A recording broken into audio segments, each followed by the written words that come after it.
Hello Flosstube, my name is Tamara, and in today's video I wanted to present you a work, just one work, a small one, but I decided to dedicate a whole video to this work. So this would be the Wild Eye Jacks, the humbug by Just Nan. Why did I decide to dedicate a whole video to such a small work? Because I thought that I would make this video as a tutorial, at least I would try to make a tutorial about how do I stitch this humbug from the very beginning until the end, so all the parts. Why did I decide to do this? Because a year ago when I started stitching and doing such small things from Just Nan, it was a witchy mouse. Yeah, I also had like difficulties in imagining myself how this should be. So I knew that I have to stitch, but how to do it together, for me it was a little bit hard to imagine. That's why I was looking in the YouTube, and in my turn at that time I found a video where it was explained, and for me it was quite helpful. That's why I told myself, so why not doing the same thing? Maybe my video sometimes is going to be helpful to somebody, something like this. Okay, so this is it with the reason why a whole video is dedicated to such a small work.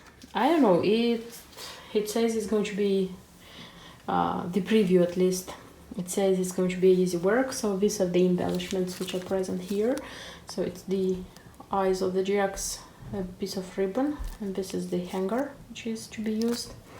And the materials which I'm going to use are going to be according to the key from here. I'm not going to invent anything.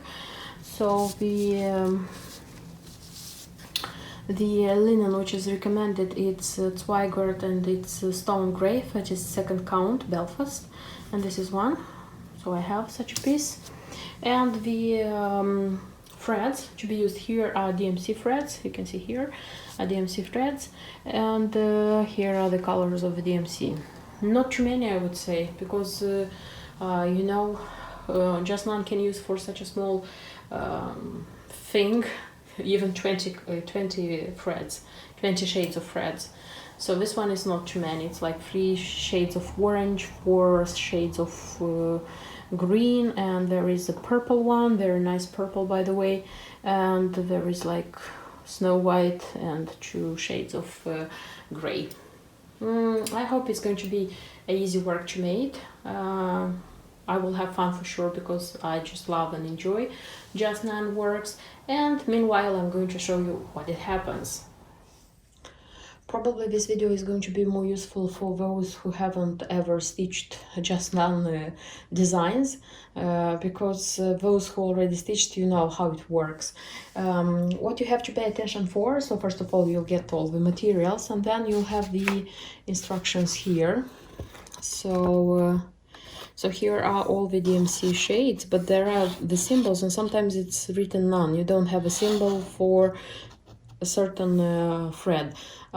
This happens because you either need this thread to do the border line, either you need this thread to stitch the beads. So you don't need these threads to do the cross stitches. That's why you don't have a symbol for that. The chart for Just Nan designs comes in white and black, so it's not colored. I will show you like a piece. So it comes like this, and for me it's easier to work doing this thing. You see, like I'm with highlighters, I am like doing certain symbols so that I would see them easier, and I would do easier the work. What else?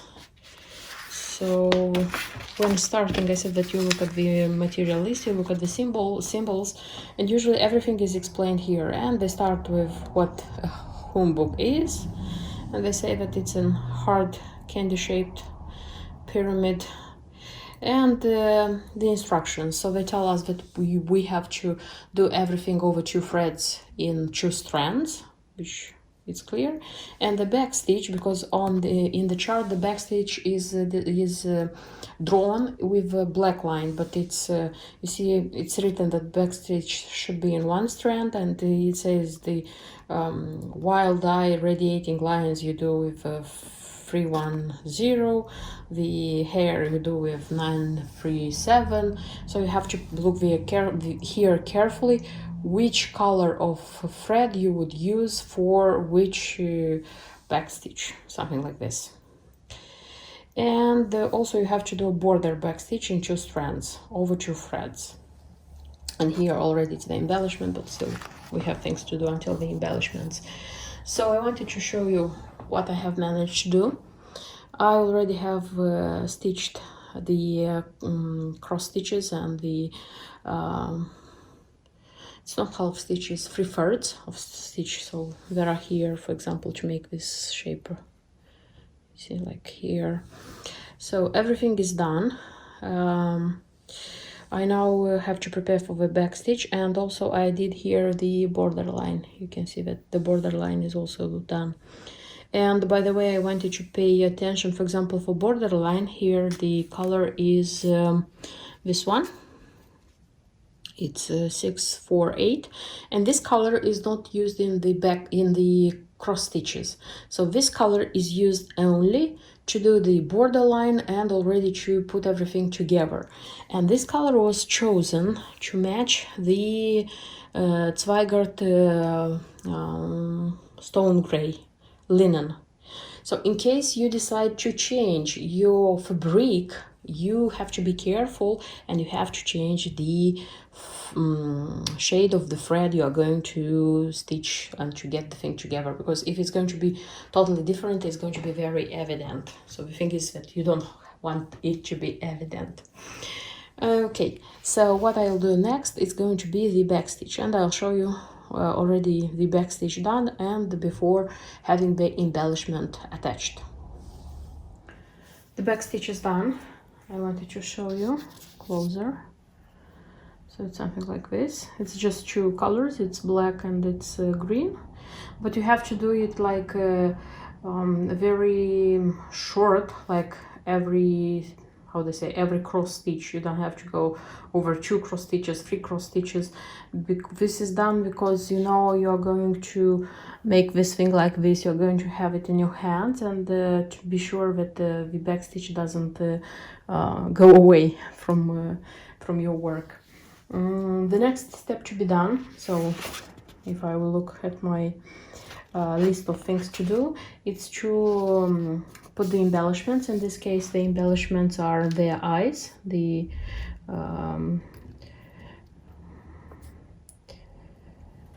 pumpkin eyes. So this is such colorful sequins and a little black bead on top.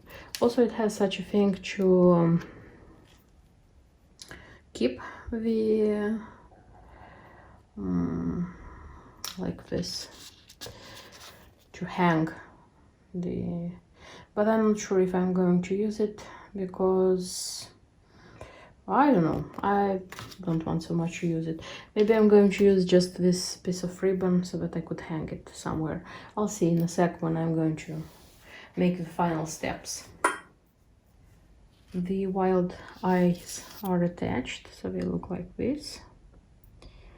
By the way, I noticed that when it's such, how do I say, big embellishments, not like big parts, not only beads, Jasna doesn't use to put any extra. So here it was exactly the same, just the petite beads, they were more. So I needed 4, and what is left, it's like a few. So you have to be extra careful when you are stitching them. Put this packet with embellishments aside so that you wouldn't lose anything from it. So in such a way, finishing this stage, I already finished doing everything here. So everything which is connected with stitching and attaching the embellishments. What we have to do next is the step of constructing the humbug, and for this they have a list of instructions how to do it. So when starting constructing the embellishment, the first thing they advise you is to iron the little thing you have. I'm not going to iron it because I did it before sewing the embellishment, and honestly I'm a bit afraid of like ironing them. So I would advise you when you have like pieces of I don't know, bead plastics or embellishments which you are afraid to iron, just be careful. And in my case I didn't have a lot, so I just attached them, and now I'm going to do the next step. Next step, they advise to cut here at least for a half of inch, but usually I do a little bit like more, because when you are stitching it inside it doesn't matter. I mean, like, it doesn't matter anymore, and it's easy for you because you don't have so many fabric like inside. In a sec you'll see what I'm talking about. Everything is ready, so you see how I made like these cuts. Also they advise you to cut these angles, like, because when you are going to stitch the fabric which is going to be inside, not to be too much in the angles, and also to mark the middle of the work. Where is it? You see, like, I have a mark here and a mark here, because when you're going to stitch everything together, it's going to help you, like, it's going to be easier for you. And I'm going to do all this work, like getting together the humbug with 648, so it's the same color I used for this back stitch, like, because I'm going to use this one to stitch everything together. And what they advise you, so they tell to do the fabric like this, so that you would have these lines visible. You see, do it like this, do it like this in this part, and then putting everything together and stitching the short sides. And this is the first thing I'm going to do. I'm going to stitch the short sides first. You see, like, it's like this and it's like this, and I'm going to stitch the short sides first. What you have to be careful at is that each stitch from here, it should go to one stitch from here, each of them, not to go like from one here to the next, because when you'll finish this part, just a sec, the last from here, it should be last here. In this case you'll have everything symmetric and okay. I wanted to show you, I'm not sure if it's going to be seen okay, but what you have to do actually, it's like to take one of these stitches and go into the parallel stitch from here, you see, and you're just doing like this, and it's done. And then the next one, I put together the short side, the shortest side. See, it should look like this. And the next they advise us is to do this side, and I'm going to put here in the middle, I'm going to put the green ribbon. So this is what I have. It's kind of a pocket, as you can see. I put here the ribbon as well. So this is a kind of pocket, and the next stage, it has to be done like this. So it has to be stitched like this, you see. So this would be the finished humbug. And I'm going to stitch from here just half, and I'll leave this small hole for the filling. I'll show you in a sec how it's going to happen. So I have stitched this half, I have this one, but I left this one for filling. So I have this kind of filling, and you'll need a sushi stick just to fix everything inside evenly. And yes, they advise, and I also do the same, I don't put too much filling inside. I still like it to be softer, how would I say, not very hard inside. So I already put the filling here, and I'll have to stitch together this half of humbug, so that I would have a finished project. Hooray, I have a humbug. And by the way, it's super small. Why do I say it's super small? Because if you'll compare with the Hootsie humbug, which I stitched last month. You see, this one is much bigger. This one is much smaller. But this one is, everything is according to the instructions. I think this is the smallest humbug I have. And anyway, it's nice. I know it's a lot of things to do and it takes a lot of time, these humbugs. Like not only humbugs, these little things by Just None, but it's a thing of love. If you love doing it, you'll stitch this. If you don't, you just don't. I hope you liked the video. I hope that the tutorial which I tried to put in this video, to film in this video, was helpful for you.